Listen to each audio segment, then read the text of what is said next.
nation preparing to bid a final farewell to the 41st President of the United States. As you know, George Herbert Walker Bush died Friday night. He was 94 years old. The former president will soon receive several special tributes before he is taken to his final resting place, including a special honor from President Trump. Hello, everyone, and welcome to America's News Headquarters. It is noon in the East, 9 a.m. in the West.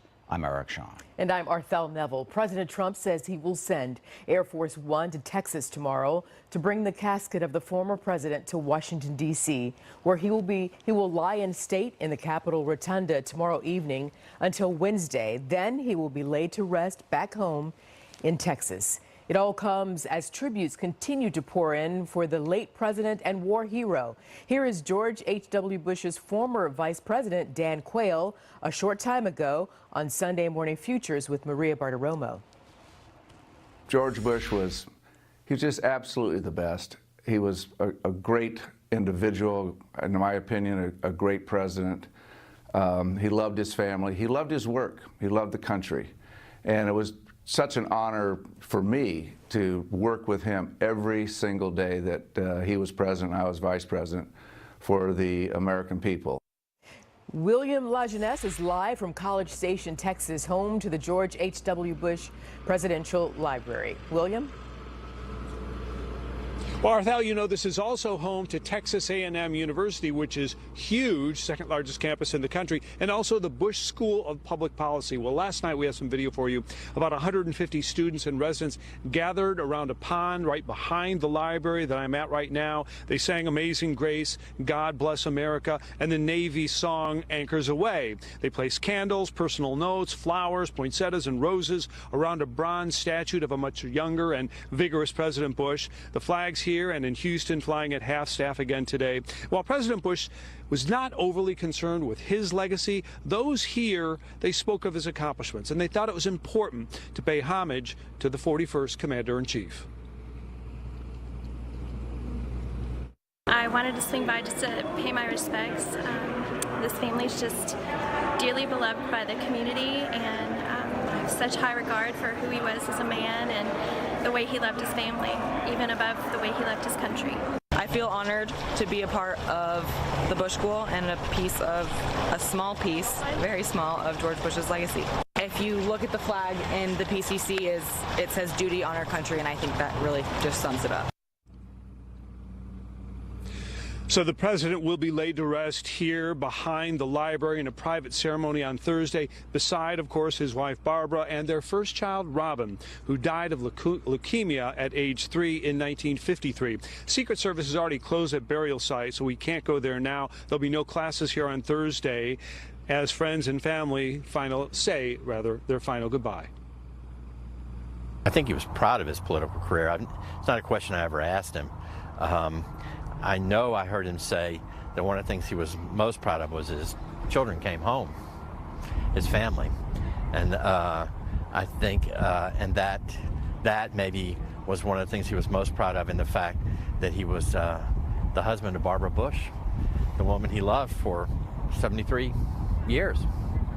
But he wasn't the kind of man who would brag about his accomplishments. So what President Bush stood for means different things to different people, right, you guys? So we have heard over the last 36, 48 hours so many different stories about him, and everyone internalizes that differently. But for some of the students here attending the School of Public Policy, say they want to carry on in his tradition of public service. Arthel and Eric, back to you. Very nice. William LaJeunesse. Thank you, William. Eric? And Arthel, for more on the late president's life and legacy, we are joined by Kurt Smith. He's a former speechwriter to President George H.W. Bush. Kurt, welcome. Amid the accolades and the remembrances about his graciousness, his generosity, his consideration, and his fierce competitiveness and love of country and service, what was he like to work for? Well, he was extraordinarily gracious, kind, a great patriot, extraordinarily scholarly, with a marvelous resume. He knew the world, he knew the country, he knew how the nation fit into the world, and with a great vision. He often quipped about that vision thing, but he did have a vision, and he knew where he wanted his speeches to go, and so he was very easy to work with in that sense. Never rude, never mean, hated the flim-flam, the phony baloney quality of politics, the viciousness which has enveloped politics today. It was far less so when he was president, and I think many people would frankly love the fact or the possibility that someone like him could be president today. Yeah, how do we get back to that? That they would like. How do we get back to that tone in this country, if possible? Well, it takes two to tango. And I'm not sure that there are many political leaders in the United States with the capacity to be another Bush or even the wish to be another Bush. George Bush was one of a kind. He was a Tom Mix versus by way of Andy Hardy and Walter Mitty. He had a spectacular life. He was really the all-American kid who lived the all-American life. I mean, think of it. He was a war hero. He was 17 when Pearl Harbor happened. He wanted to register, went down to the office, and the war draft board said, "Sonny, you're too young, come back when you're 18. He did. He volunteered that day he turned 18. He was almost killed 2 years later. He comes back from the war. He goes to Texas. He makes a fortune. He then goes into politics. And then he becomes a supreme diplomat. He learns the world. And then he becomes the CIA director, and he becomes our ambassador to the UN and our first CIA, or rather our liaison to China for the United States. And then Ronald Reagan's two-term vice president. He probably had the greatest resume of any person to become president of the United States. So how lucky we were to have him in the late 1980s and early 90s when those volcanic, convulsive events did change the world. And in fact, hundreds of millions of people were freed in Eastern Europe, and Bush knew precisely what to do. Yeah, he did not, as he said, want to dance on the Berlin Wall when he was urged to by aides. He was humble. He had this graciousness and this sense of reserve. You brought back something that's really unique. A lot of people did not know that he was shot down in that Avenger when he was raiding a Japanese tower. Two of his comrades on the plane were killed. He's plucked out of the water by the fin back. I mean, look, JFK, we know that legendary story about PT-109. This is as if not more dramatic. And they got that video. There's the film of him being plucked off onto the submarine, but he didn't really make, you know, a big major deal about that. It's not as legendary as, let's say, JFK's wartime story was. Bush hated to brag. His mother had instilled in him a legendary modesty. Bush loved baseball. That's it right there, by the way. We're just watching him being pulled out of the water. There's the rescue. Yes. Totally amazing. But at 8 or 9 years old, Bush had hit 2 home runs as a kid. And he went home and he told his mother, Dorothy. And Dorothy says, referencing that great words of the Protestant hymn, she said, "Now, George, none of that how great thou art business," bringing him down to earth. And Bush never bragged again. And he never would brag about his war record. And he would insist with aides that they didn't brag about his war record. But he was a great war hero and recognized as such. And in fact, Eric, years later, this is the reason that he began as a former president to skydive. He began skydiving in his 70s and skydove every 5th year until age 90 because he was honoring, he said, the 2 crewmates in his plane which went down in 1944 that died. He almost died, but he blamed himself unfairly until the final day of his life for the fact that they died and he did not. That's the reason that he skydove. Just so meaningful. And quickly, just mentioned baseball. There's that photo of him with Babe Ruth. Tell us about the first time you met him in the Oval Office. What did he say? Well, Bush, this was the very first meeting that the writers had with Bush in early 1989. And the president, knowing, I think, that I had written already several books on baseball, looked at me and he said, "You know, I'd rather quote Yogi Berra than Thomas Jefferson," which was great with me until I learned that Bush knew more Berra-isms than I did. And he did, using them quite often with great effect. A remarkable man who has left a remarkable legacy and a remarkable family. Kurt Smith, thank you for joining us with your remembrances. Thank you. You bet. Barthel. The U.S. and China pumping the brakes on their trade dispute, agreeing to a 90-day truce. Now, this after President Trump and Chinese President Xi Jinping met for a high-stakes dinner at the G20. The temporary ceasefire spelling relief for investors and lawmakers. People like me who've really been concerned about the president's stated trade policy can take some encouragement about what happened in the last couple of days. Ellison Barber is live from the White House now with more. Hi, Ellison. Hi, Arthel. Yeah, this is a ceasefire with a time limit. As you said, the White House says that the two parties, the two countries, will try and reach an agreement within 90 days. President Trump and Chinese President Xi Jinping, both, according to the White House, said that this meeting in Buenos Aires was what they considered to be a highly successful one. In a statement, White House Press Secretary Sarah Sanders said that President Trump agreed that starting January 1st of 2019, he will leave the tariffs on $200 billion worth of product at the 10% rate and not raise it to 25% at this point in time. She also said that China will agree to purchase a not yet agreed upon amount of agriculture, energy, industrial, and other product from the United States. Sanders then went on to say President Trump and President Xi have agreed to immediately begin negotiating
property protection, non-tariff barriers, cyber intrusions, and cyber theft.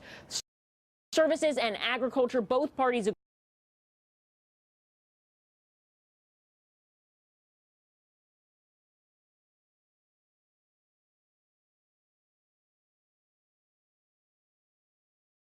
agree that they will endeavor to have this transaction completed within the next 90 days. If at the end of this period of time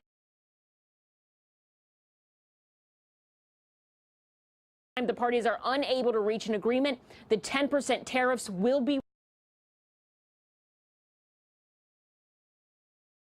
raised to 25%. They've had a history, decades of cheating on trade rules. So the whole point of tariffs is that tariffs are a temporary tool to reach a negotiation and to make change with Chinese-U.S. relationships and what we're doing with trade policy. I'm hopeful. It's not clear to me yet that the president's done this right. Everything the president has promised, he's delivered on, and these are going to be helpful to the economy and people at home. The White House also says that China agreed to designate fentanyl as a controlled substance. They called that a wonderful humanitarian gesture. In the past, President Trump has expressed concern about fentanyl, that substance coming from China to the United States. Arthel. All right, Ellison Barber, thank you very much for that wrap up. And for more on this now, we're going to bring in Gordon Chang. He's an Asia analyst and the author of The Coming Collapse of China. Gordon, always good to have you. We have a lot to cover. But first, if I could, I want because what we want, and what we want is absolutely correct, is we want the Chinese to make structural changes to not only their economy, but effectively their political system as well, because this is a state-dominated system. Xi Jinping is driving China back to a sort of a Maoist-type economy, certainly a Stalinist-type economy. And so this is going to be very, very hard for Xi Jinping. I don't think we can do that in 90 days. You know, we had this 100-day action plan after the Mar-a-Lago meeting last April between Xi Jinping and President Trump. And that completely fell apart. And if that's a template for what's going to happen this time, then we're certainly in trouble. And one other thing, Arthel, and that is, this is a very important time for U.S. manufacturers because during the January and February period, they make decisions, for instance, for the next year, and they'll make 90% of their commitments. Where those manufacturers are based, whether in China or elsewhere, is critical to us. And so we've got to make sure that we disentangle these supply chains from China because we don't really have an effective remedy if they're still in Beijing's control. Well, that's a lot that you just threw out there. But what could cause even this temporary deal to collapse? And if the deal is inked, how will we know if China is living up to its end of the bargain? Well, we'll only know that at the end of 90 days because there's really no agreement. There's no joint statement. And that is a little bit disappointing because we have our version of what was agreed and the Chinese have their version, and they don't necessarily overlap. Well, I want to move on to something another thing the president talked to with the reporters on Air Force One on his way back from Argentina. He was asked about the possibility of a second summit with Kim Jong-un, and the president said that I think we're going to do one fairly into January, February, I think. We're getting along very well, he added. We have a good relationship with Kim. So, also, Gordon, according to reports, the U.S. won't require Kim Jong-un to give a complete list of his nuclear weapons and locations before the second meeting. But he has to submit a concrete plan at the second meeting, should it happen. Is this the right order? Well, I hope that it is. But, after the June summit between President Trump and Kim Jong-un in Singapore, the North Koreans have been stalling, they've been delaying, they've been moving backwards. President Trump very generously has led up the pressure, hoping to create this atmosphere where Kim will feel secure enough to give up his weapons. As President Trump said, he's giving him a one-shot time to do the right thing. Kim hasn't done the right thing, so the question is, what is the second summit actually going to accomplish? Right, and should the president even do it? What do you think? Should he do that? No, I don't think that he should. The Trump administration says there's a lot of progress that's occurring in the background, but we don't really see evidence of that. And a summit is going to be very beneficial for Kim Jong-un. Also, it's going to help Moon Jae-in, the South Korean president, undermine our policies. So if there's going to be a summit, well, because Moon is deeply anti-American, he's trying to create he's trying to get these sanctions lifted. He's trying to show everyone that South Korea and North Korea can work together. And so this undermines our ability to maintain maximum pressure.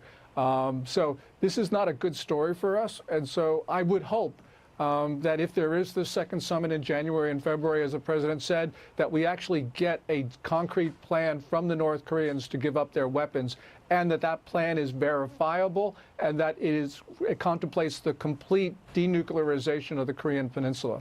And then the question will be, will China help put pressure on Kim Jong-un? We have to leave it there. Gordon Chang, as you know, it's always a pleasure. Thank you so much. Thanks, Arthel. Well, severe weather is ripping through the Midwest this weekend. At least a dozen tornadoes have touched down in at least one state. And today, millions of Americans were told are under threat again. We will have the latest forecast on what to expect in a moment. And what's next for the Mueller investigation after Michael Cohen pled guilty to lying? And what is all the lying about? We'll take a look in depth as Fox News Channel continues for this Sunday.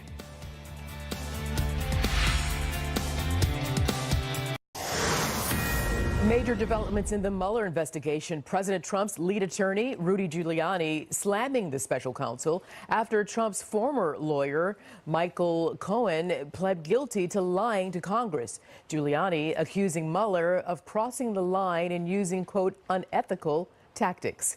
Molly Hindenburg is live in Washington with new details. Hi, Molly. Hi, Arthel. Roger Stone, the Republican operative who may be next on special counsel Robert Mueller's list, says today that he was not a conduit between WikiLeaks, with its collection of hacked Hillary Clinton emails, and the Trump campaign. Stone says he had gotten some information about a dump of damaging emails regarding the Clinton Foundation that could be coming during the 2016 presidential election, but that he had never spoken with WikiLeaks founder Julian Assange or relayed information from WikiLeaks to Trump. I engaged in politics. My purpose was to take a tip, which I thought to be solid, and then after that, to follow the WikiLeaks Twitter feed and set a Google News alert for Julian Assange, and use Twitter to hype as much voter and media attention to the disclosures when they came as politics. You were in this business once. That's called politics.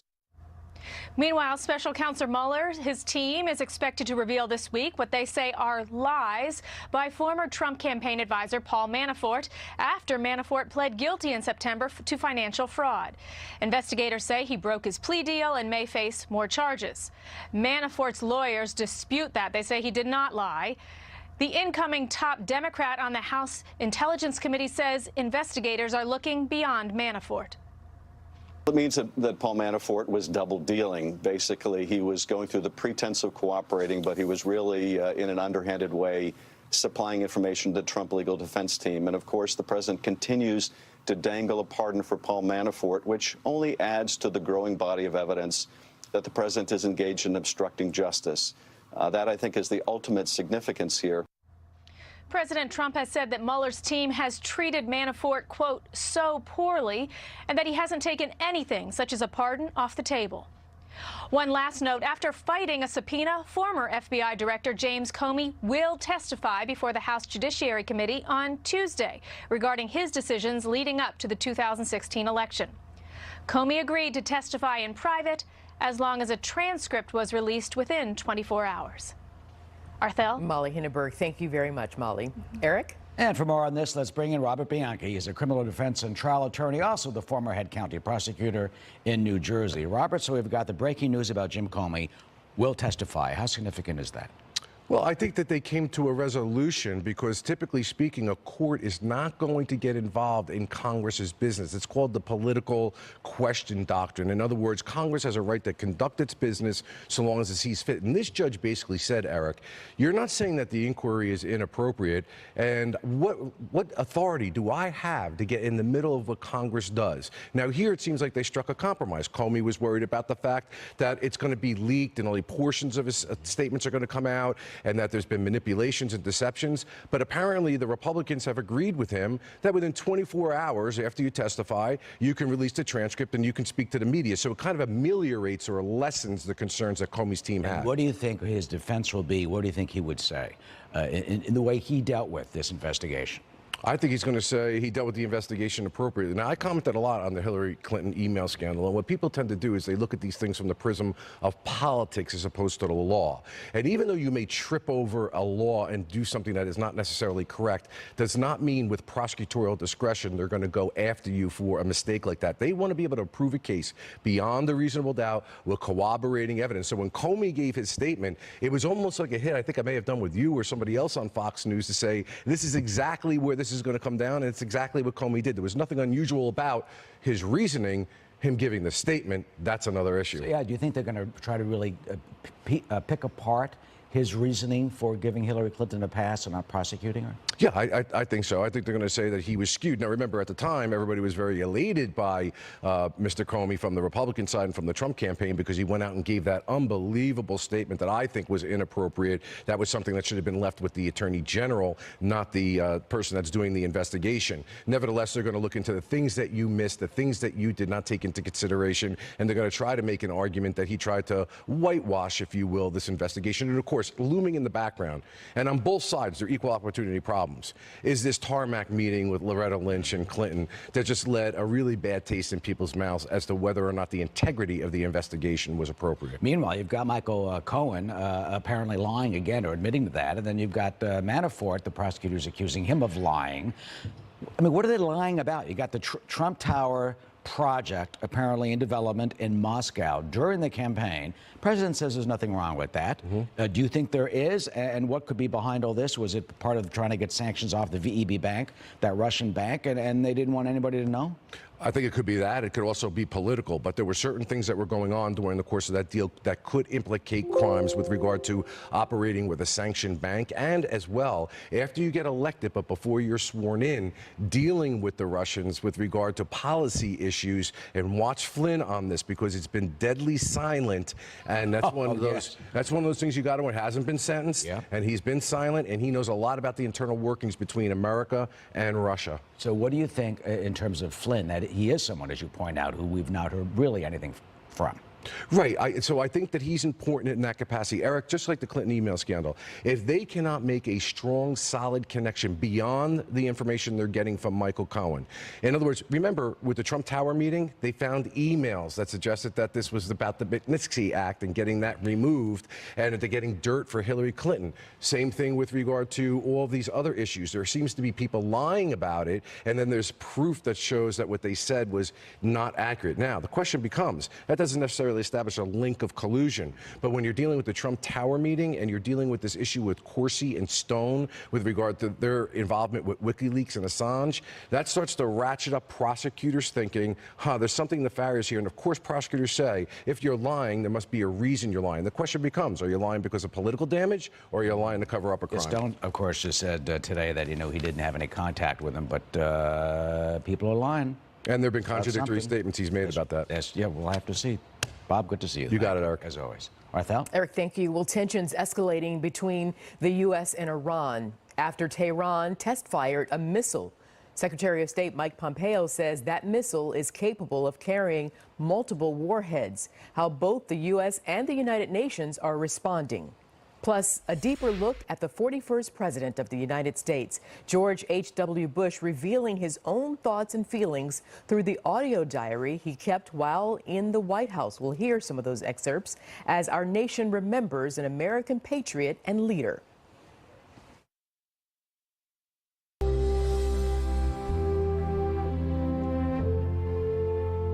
As the nation mourns the death of former President George Herbert Walker Bush this weekend, his foundation is offering a closer, in-depth look at the late president's life with excerpts from his audio diary. He recorded his own thoughts and feelings while he was in the White House. How about that?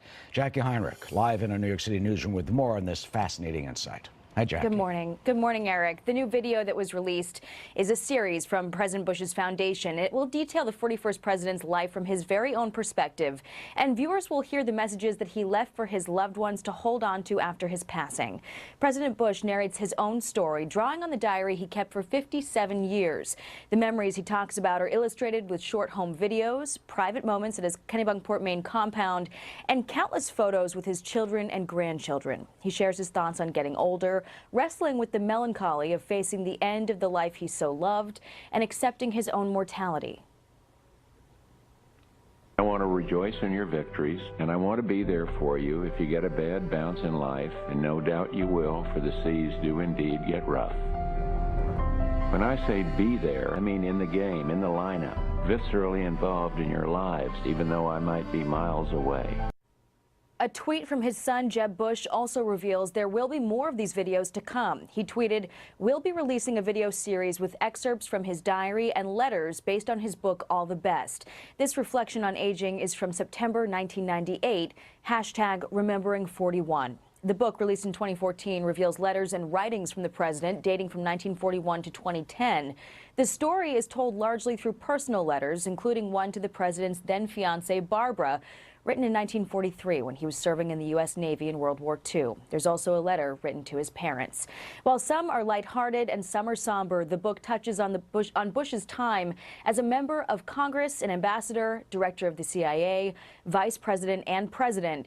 And the letters to his children are especially poignant and honest, revealing his innermost thoughts on being a father and a husband. The first video diary clip ends with President Bush's sign-off, "Devotedly Dad," dedicating that project to his children. Eric? What a special gift for all of us. Jackie, thank you. Thanks. Arthel? Iran pushing back against the U.S. after allegations Tehran carried out a ballistic missile test. Secretary of State Mike Pompeo condemning the act, saying it's in violation of a UN resolution. Trey Yingst is live in our Mideast Bureau with those details. Trey?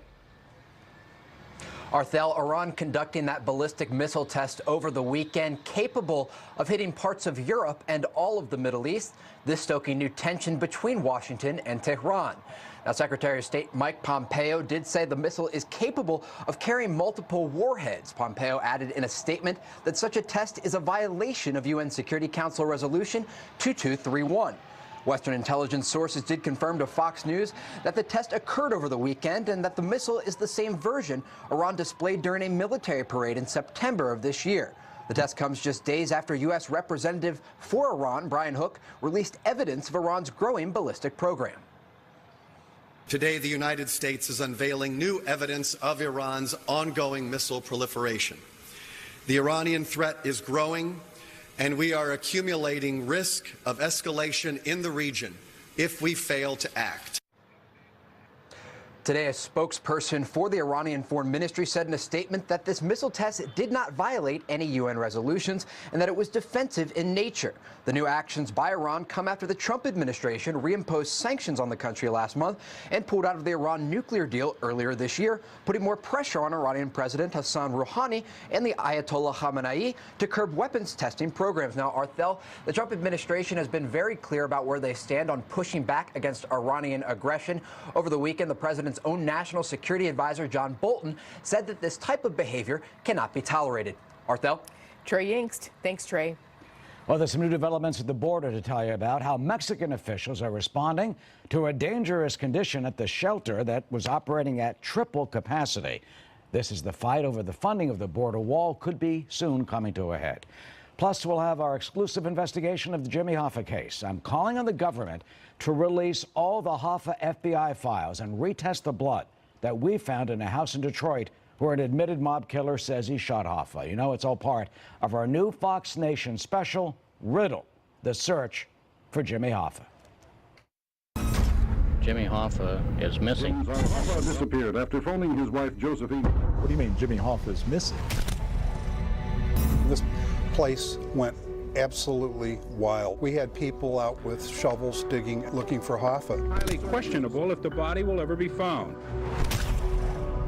How many shots were fired at Jimmy? 2.